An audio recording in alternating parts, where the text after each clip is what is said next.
আসসালামু আলাইকুম। আশা করি সকলেই ভালো আছেন। আপনারা আমার কাছে অনেকেই জানতে চাইছিলেন যে বাংলাদেশ বিমান বাহিনীতে বিমান সেনা এনটি 53 এর সার্কুলারটি কবে নাগাদ প্রকাশিত হবে। তো আজকে এই ভিডিওর মাধ্যমে আমি আপনাদেরকে এই বিষয়ে ধারণা দেওয়ার চেষ্টা করব। সম্পূর্ণ ভিডিওটি মনোযোগ সহকারে দেখবেন, আশা করি তাহলে আপনাদের প্রশ্নের উত্তর আপনারা পেয়ে যাবেন। তো চলুন কথা না বাড়িয়ে মূল ভিডিওতে চলে যাই। মূল ভিডিওতে যাওয়ার পূর্বে আপনাদের যাদের বাংলাদেশ সেনাবাহিনী সৈনিক, বাংলাদেশ নৌবাহিনী নাবিক এবং এমওডিসি, বাংলাদেশ বিমান বাহিনী এমওডিসি, বাংলাদেশ কাস্টম সিপাহী লিখিত এবং ভাইবা পরীক্ষার সাজেশন এবং পাশাপাশি কারারক্ষীর ভাইবা পরীক্ষার চূড়ান্ত সাজেশনের প্রয়োজন হয়, সেক্ষেত্রে আপনারা চাইলে স্ক্রিনে দেওয়া হোয়াটসঅ্যাপ নম্বরে আমার সাথে যোগাযোগ করতে পারেন।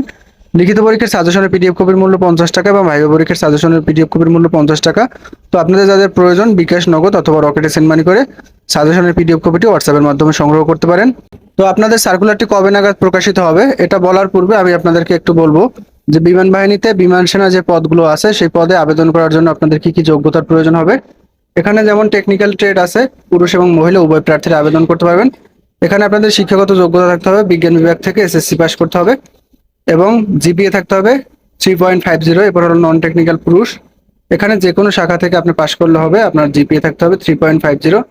এরপর হলো M2OF পুরুষ, বিজ্ঞান বিভাগ থেকে উত্তীর্ণ হতে হবে, শিক্ষাগত যোগ্যতা থাকতে হবে 3 পয়েন্ট। এবার হলো চিকিৎসা সহকারী পুরুষ, বিজ্ঞান বিভাগ থেকে উত্তীর্ণ হতে হবে এবং জীববিজ্ঞান থাকতে হবে, জিপিএ থাকতে হবে 3.50। এবার হলো প্রভোস্ট পুরুষ এবং মহিলা উভয় প্রার্থীরা আবেদন করতে পারবেন, যে কোনো শাখা থেকে পাশ করলে হবে, জিপিএ থাকতে হবে 3.50। এবার হলো মিউজিশিয়ান পুরুষ এবং মহিলা উভয় প্রার্থীরা আবেদন করতে পারবেন, এখানে আপনারা যে কোনো শাখা থেকে আবেদন করতে পারবেন, আপনাদের জিপিএ থাকতে হবে 2.50। এবং খেলোয়াড় টেকনিক্যাল এবং নন টেকনিক্যাল এটা শুধুমাত্র পুরুষ প্রার্থীরা আবেদন করতে পারবেন এবং এখানে যে কোনো শাখা থেকে আপনারা আবেদন করতে পারবেন, অর্থাৎ সায়েন্স, আর্টস, কমার্স সকল শাখার প্রার্থীরা আবেদন করতে পারবেন। আপনাদের জিপিএ থাকতে হবে 3.50। এরপর হলো আপনাদের পরীক্ষার পদ্ধতি, অর্থাৎ কোন ট্রেডের ক্ষেত্রে কি কি পরীক্ষা হবে, কোন ধরনের প্রশ্ন আসবে সেগুলো কিন্তু এখানে দেওয়া আছে, আপনারা এখান থেকে দেখে নিতে পারেন।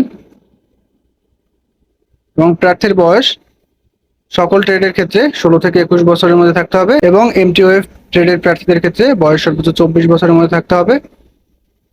এবার হলো বৈবাহিক অবস্থা, প্রার্থীকে অবশ্যই অবিবাহিত হতে হবে। এরপর হলো উচ্চতা, সকল ট্রেডের ক্ষেত্রে প্রার্থীর উচ্চতা থাকতে হবে 5 ফিট 4 ইঞ্চি, প্রবোস্ট ট্রেডের ক্ষেত্রে 5 ফিট 8 ইঞ্চি এবং মহিলা প্রার্থীদের ক্ষেত্রে সকল ট্রেডের ক্ষেত্রে 5 ফিট এবং প্রবোস্ট ট্রেডের ক্ষেত্রে 5 ফিট 3 ইঞ্চি থাকতে হবে। বুকের মাপ থাকতে হবে পুরুষ প্রার্থীদের ক্ষেত্রে 30 ইঞ্চি এবং প্রসারিত অবস্থায় 2 ইঞ্চি বেশি, অর্থাৎ 32 ইঞ্চি এবং মহিলাদের ক্ষেত্রে থাকতে হবে 28 ইঞ্চি এবং প্রসারিত অবস্থায় 2 ইঞ্চি বেশি। দুই চোখের পাওয়ার থাকতে হবে 6/6। এবার হলো যে সকল অযোগ্যতার কারণে মূলত আপনাদেরকে বাদ দেবে, যেমন সেনা, নৌ, বিমান বাহিনী অথবা যে কোনো সরকারি চাকরি থেকে অপসারিত বা বরখাস্ত হলে আপনাদেরকে বাদ দিয়ে দেবে। আপনাদের নামে যদি কোনো মামলা থাকে বা কোনো সরকারি চাকরির নিয়োগের ক্ষেত্রে যদি আপনার নিষিদ্ধতা থাকে, সেক্ষেত্রে আপনারা মূলত আবেদন করতে পারবেন না। আবেদন করার জন্য কি কি শিক্ষাগত যোগ্যতা এবং অভিজ্ঞতার প্রয়োজন হবে সেটা মূলত আপনাদেরকে দেখালাম। তো এখন মূলত আমি আপনাদেরকে বলবো যে আপনাদের সার্কুলারটি কবে নাগাদ প্রকাশিত হবে। তো সার্কুলারটি কবে নাগাদ প্রকাশিত হবে এটা দেখার জন্য আমাদেরকে বিগত সালের কয়েকটা সার্কুলার দেখতে হবে। তো প্রথমে আমরা যে সার্কুলারটি দেখবো এটা মূলত 49 এন্ট্রির সার্কুলার। এই সার্কুলারটি প্রকাশিত হয়েছিল 2020 সালের জুলাই মাসে এবং আবেদনের সময় ছিল 30 জুলাই থেকে 20 আগস্ট পর্যন্ত। এরপরে আমরা 50 এন্ট্রির সার্কুলারটি দেখব। এই সার্কুলারটি প্রকাশিত হয়েছিল আগস্ট মাসে, অর্থাৎ 10 আগস্ট 2021 থেকে আবেদনের সময় ছিল 31 আগস্ট 2021 পর্যন্ত। এরপরে আমরা 51 এন্ট্রির সার্কুলারটি দেখব। এই সার্কুলারটি প্রকাশিত হয়েছিল সেপ্টেম্বর মাসে এবং আবেদনের সময় ছিল 1 সেপ্টেম্বর 2022 থেকে 13 সেপ্টেম্বর 2022 পর্যন্ত। এবং সর্বশেষ যে সার্কুলারটি প্রকাশিত হয়েছিল অর্থাৎ এন্ট্রি 52 এই সার্কুলারটি প্রকাশিত হয়েছিল আগস্ট মাসে, অর্থাৎ আবেদনের সময় ছিল 11 আগস্ট 2023 থেকে 24 আগস্ট 2023 পর্যন্ত। তো আমরা দেখলাম যে 49 এন্ট্রির সার্কুলারটি প্রকাশিত হয়েছিল জুলাই মাসে, 50 এন্ট্রির সার্কুলারটি প্রকাশিত হয়েছিল আগস্ট মাসে, 51 এন্ট্রির সার্কুলারটি প্রকাশিত হয়েছিল সেপ্টেম্বর মাসে এবং 52 এন্ট্রির সার্কুলারটি প্রকাশিত হয়েছিল আগস্ট মাসে। অর্থাৎ আমরা যে 4টা সার্কুলার দেখলাম এই 4টা সার্কুলার কিন্তু একই সময় প্রকাশিত হয়নি, জুলাই, আগস্ট এবং সেপ্টেম্বর এই 3 মাসে মূলত আপনাদের সার্কুলারটি প্রকাশিত হয়েছিল। তো এখন যে সামনে যে সার্কুলারটি আসবে অর্থাৎ এন্ট্রি 53 যে সার্কুলারটি আসবে এই সার্কুলারটিও কিন্তু আপনাদের জুলাই, আগস্ট, সেপ্টেম্বর অর্থাৎ এই 3 মাসের মধ্যে যে কোনো সময় আসতে পারে।